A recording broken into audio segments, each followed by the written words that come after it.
Depending on where you are celebrating the 4th, you may want to leave your fireworks behind. That's because fireworks are illegal in state parks and forests. Right, and state DNR officials say rangers will strictly enforce the ban.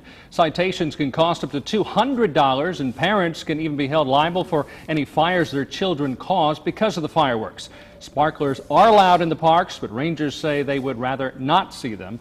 Because of dry conditions, wildfire risks throughout southern Wisconsin is now high. 11 counties currently have burn restrictions.